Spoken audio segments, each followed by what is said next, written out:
Akhirnya aku nggak tahu. Akhirnya ambillah, ada Alkitab, ada terjemahannya. Aku ambil Al-Quran, aku ambil Alkitab. Agama ada 5. Ya. Saya nggak pernah cari Tuhan. Saya nggak bilang Tuhan Yesus. Saya nggak bilang Allah, nggak. Saya bilang, saya angkat itu dua-duanya. Tuhan pencipta bumi dan langit. Yang mana yang benar? Yang ini apa yang ini? Aku nggak mau kenal Injil. Aku udah tinggalin ini Injil gitu. Bahkan aku takut. Tapi kok ketemu lagi gitu. Aku mulai buka.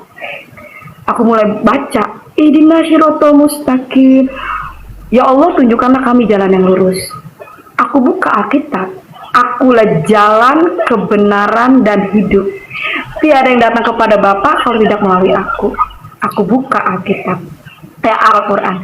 Dia mengakui Taurat, Zabur, Injil, terakhir Quran. Ya kan? Aku bukaan Alkitab. Firmanku tidak berubah dulu, sekarang, sampai selama-lamanya. Saya komplain dong. Kalau emang ini nggak berubah, kenapa ada Quran? Allah. Jikalau kamu takut tidak adil pada istrimu, walaupun di saat itu aku masih gadis, ya, aku jelek banget Bang Edi, jelek banget. Ya sekarang gue agak cakep-cakep banget ya, puji Tuhan dah, begini mah, udah punya anak 4 Bang Edi saya. Aku bukan Al-Quran, ya. Jikalau kamu takut tidak adil pada istrimu, nikahkanlah 1, 2, 3, selebihnya bawahnya aku baca budak-budak. Aku buka Alkitab, Bang Edi. Waspadalah akan nabi palsu menyamar seperti domba. Enggak taunya dia serigala. Dari buahnya kamu bisa melihat. Oke, sebentar, agak saya potong sedikit supaya nanti aman-aman saja. Begini, karena nanti banyak marah tuh di bawah, ya kan? Yang di bawah nanti, di mana yang di rumahnya? Cari rumahnya. Jangan. Situ, yang di situ stop dulu. Cuman untuk mempersingkat waktu. Lalu kesembuhan itu akhirnya bagaimana terjadi? Ya, kesembuhan itu ya karena aku belajar. Ya itu tadi pas aku habis belajar, semua ketemukan yang paling aku yakin Yesus adalah Tuhan. Rasul Paulus bilang, sia-sia iman orang Kristen kalau Yesus gak bangkit.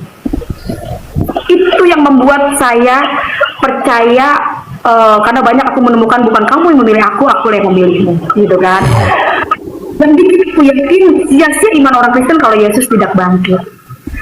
Kalau memang pun banyak orang menyangkal, ini aku pribadi ya Bang Edi, di sini aku nggak ngejelekin apapun karena ajaran Yesus itu kasih, gitu.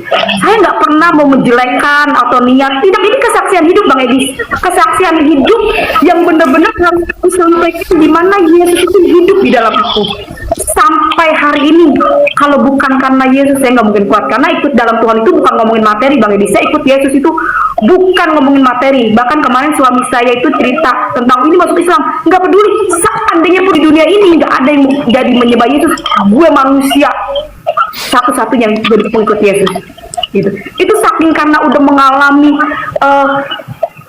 mengalami perjumpaan pribadi Tuhan Yesus sebagai juru selamat saya Bang Edi. Selain saya sembuh ya. Oke, artinya kesembuhan itu butuh proses begitu ya, tetap aja pakai proses lama juga ya?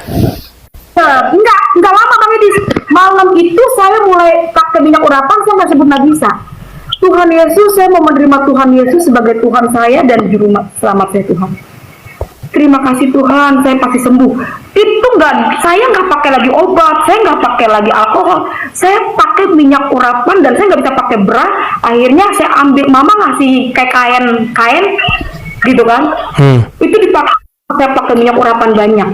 Itu kalau perempuan ya, saya jadi saya nggak mau ngomong untuk ngejelek-jelekin Bang Edi, nggak ada. Saya punya bukti, ya. Saya punya payudara itu hancur. Ya kalau perempuan saya suka bersaksi, ya bisa lihat. Ini kalau ngomongin dokter saya sesar 4 Bang Edi, setahun 1. Saya dokter bilang saya nggak bisa punya anak karena bekas kanker payudara. Saya sekarang punya anak 4 Bang Edi. Namanya Moses, Alexa Pariaji, Angel Kimberly, Abraham Israel Wakim, Ratu Yerusalem. Tapi berarti sekarang sangat giat ya dalam kegiatan-kegiatan gereja. Enggak. Kalau untuk giat sih aku enggak gitu banget ya Bang Edis ya. Jadi aku nggak mau tegang. Aku senang tuh kalau ngeliat Bang Edis tuh nggak tegang gitu kan. Roh itu ngikut Bang Edis. Ya dong. Kalau kita di dalam Tuhan itu roh itu kan berasa. Ya. Jadi makanya berasa banget. Jadi aku senang aku kalau Bang Edis lagi nyanyi gitu. Saya nggak, Tuhan kita itu nggak tegang gitu. Banyak orang pada tegang, aku nggak tegang. Wow, hidup Roh Kudus. Ya, aku biasa aja sih Bang Edis. Yang penting kita punya kasih gitu. Iya, tapi aktif nggak dalam kegiatan-kegiatan gereja atau?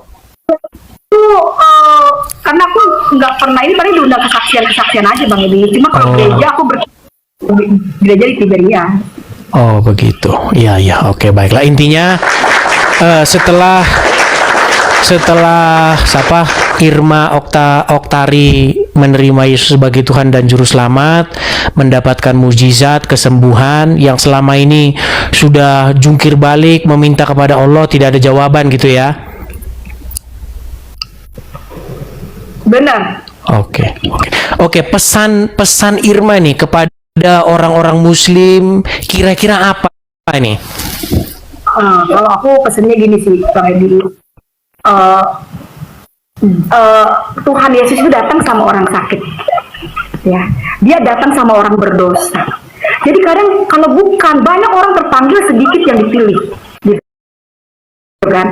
Jadi kita mau ngomong kayak gimana kalau bukan panggilan itu susah, Bang Edis. Connect itu susah, gitu kan. Banyak orang yang memiliki hati Bapa itu pasti connect, Bang Edis. Jadi kalau dia memiliki kasih di dalam dirinya, dia pasti connect. Jadi nggak heran kalau banyak orang di luar Kristus, ya mungkin dengan adanya Bang Edis gitu kan, ya itulah banyak orang mengenal kebenaran gitu. Tapi ya itu Bang Edis. Kan? Artinya begini, maksudnya ini adalah satu media untuk menyampaikan pesan Tuhan seperti itu. Bukan karena Edisnya, tetapi ada juga banyak orang-orang lain yang juga punya kesaksian bagaimana mereka mengalami hal yang nyata begitu ya dengan Yesus, bagaimana firman itu masih bekerja dan hidup, bagaimana Yesus melakukan mujizat-mujizat yang ajaib, tanda-tanda ajaib, dan itu berlaku juga sampai sekarang. Puji Tuhan ya, artinya Anda termasuk bersyukur karena menerima tanda ajaib tersebut. Banyak orang juga yang meminta-minta tanda ajaib itu tetapi juga tidak ada jawaban begitu. Tapi artinya begini, maksudnya yang mau kita sampaikan begini. Artinya bahwa iman kekristenan itu bukan hanya sekedar omong kosong. Makanya jantungnya, intinya daripada iman kekristenan itu adalah kebangkitan Yesus.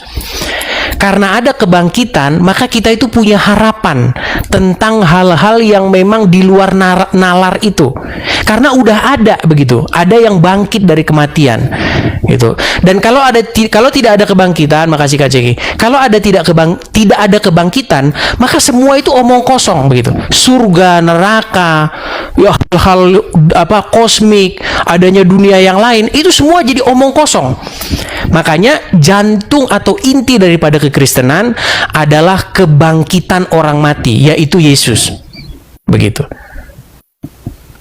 Itulah makanya maksud pesan Injil itu adalah apa? Supaya semua orang itu hidup seperti Yesus. Supaya apa? Supaya masuk kepada hidup yang kekal. Seperti itu. Makanya lagu rohani kita, ku mau sepertimu Yesus, disempurnakan selalu, gitu ya. Jadi pesan saya yang mau saya sampaikan, teman-teman juga, terutama karena saya diskusinya dengan orang-orang Islam ya. Karena orang Islam itu pasti nanti akan mirip sama Muhammad. Karena apa? Karena tingkah laku, pola hidup, dia mencontoh Muhammad. Masuk kamar mandi pakai kaki kiri, terus mata dicalak-calak, ini dijenggot-jenggotin biar ada bidadari katanya bergelantungan, terus ambil air, sedot-sedot air, hembus-hembus begitu. Ya kan? Itulah cara yang digunakan orang untuk mirip sama Muhammad. Nah, tetapi kekristenan itu mirip supaya kita mirip dengan Yesus, tapi tidak melakukan hal-hal yang demikian. Bukan masuk kamar mandi pakai kaki kiri, bukan hal cuci-cuci hidung, tidak. Tetapi bagaimana kita hidup seperti Yesus hidup. Begitu loh. Seperti itu pesannya kekristenan. Karena jika kita hidup seperti Yesus hidup, maka kita itu kembali kepada fitrah kita pada waktu kita pertama kali kita diciptakan. Jadi manusia diciptakan menurut gambar dan rupa sang penciptanya. Jadi kedatangan Yesus ke dunia ini adalah untuk menciptakan manusia baru, supaya manusia lamanya itu mati, ya kan? Dikuburkan, kemudian dia keluar dari air, dibaptis, itu kan tandanya dia mati tubuh lamanya, kemudian keluar tubuh yang baru. Nah, itulah bagaimana Yesus menciptakan manusia baru di situ. Jadi dia mematikan manusia lama, ya, gambar daripada setan itu dimatikan, kemudian keluar manusia baru. Seperti itu, supaya kita kembali pulih seperti gambar sang pencipta kita. Seperti itu. Dan Yesuslah gambar Allah yang hidup. Seperti itu. Jadi supaya manusia semuanya, supaya menjadikan dirinya itu seperti Yesus hidup. Karena Yesuslah gambar daripada Allah yang sejati. Seperti itu.